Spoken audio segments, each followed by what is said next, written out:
At some point, every New Yorker has said something so unbelievable that the other person just stared.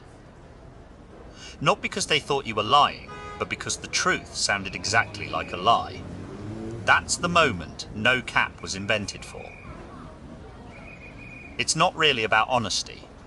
It's about those specific situations where honesty needs a little backup, and where cap, an exaggeration that crossed the line into something false, became the word for exactly that.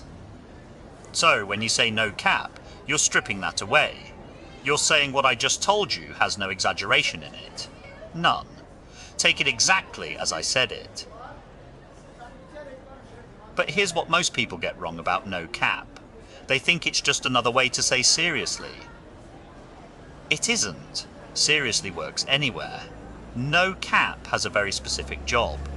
You use it when the truth itself is the problem, when what actually happened sounds so good, or so strange, or so unlikely that you feel the need to confirm it before anyone asks. Your friend runs into Jay-Z at a deli in Tribeca. No cap. Your coworker gets offered a job in Paris and turns it down because she loves her apartment in Brooklyn. No cap. Your landlord, your actual New York City landlord, fixes something the same day you asked. No cap. That last one might be the hardest to believe. Now let's talk about where no cap lives and where it absolutely does not. On the street, with your friends, at a house party in Bushwick or a rooftop in Astoria, no cap flows naturally. Nobody flinches. It's just part of how people talk. In a classroom, it depends entirely on the teacher. A 28-year-old professor at New York University who grew up in the Bronx, she might use it herself. A 60-year-old Columbia professor who's been teaching literature since 1987. You say no cap in his seminar and he will look at you like you just spoke a different language. Because to him, you did. At work, the calculation gets more complicated. A startup in Soho where everyone is under 35 and the office has a ping pong table. Probably fine. A law firm on Park Avenue where people still say, per my last email, without irony? Keep it out of your vocabulary until at least the second year. On television, no cap has made it into late night shows, comedy specials, and sports commentary. Athletes use it in post-game interviews without anyone blinking. Politicians have tried to use it. That never goes well. There is something about a senator saying no cap that makes everyone in the room deeply uncomfortable regardless of their politics. On Wall Street, it doesn't exist. Not because traders don't know what it means they do, but the floor has its own language, its own slang, its own codes. No cap would feel out of place the same way their language would feel out of place in a barbershop in Harlem. The question version is worth understanding separately because it works differently than the statement. When you say no cap as a statement, I got front row tickets, no cap, you're confirming something. You're backing up your own story. When you say no cap as a question, no cap, you're reacting to someone else's story.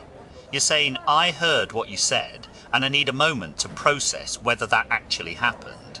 It sits somewhere between, really, and you're lying to me right now, and I respect it. The question version is softer than dead ass.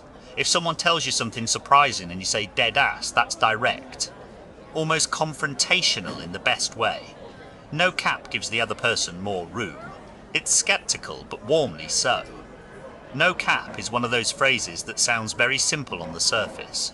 2 words, clear meaning, but carries a significant amount of social information underneath. When a native speaker hears you use it correctly in the right moment, with the right person, something shifts. You stop being someone who is learning English. You start being someone who understands how English actually works when people aren't being careful about it. But when you use it incorrectly in a formal email, in a job interview, with someone significantly older than you, in a professional setting, it doesn't just sound wrong. It sounds like you learned the word, but not the word. And in New York, that distinction matters. The city has very little patience for performance. New Yorkers can tell the difference between someone who actually speaks their language and someone who memorized a few phrases from a video, which is why the best way to learn no cap isn't to practice saying it. It's to understand exactly when it would and wouldn't come out of a real New Yorker's mouth and let it arrive naturally from there. That's no cap. Not just a word, a signal. A small flag that says in a city where everyone is always performing something right now, I'm not. Tomorrow we talk about the city, not New York City, just the city and why those two words mean something very different to the people who live there.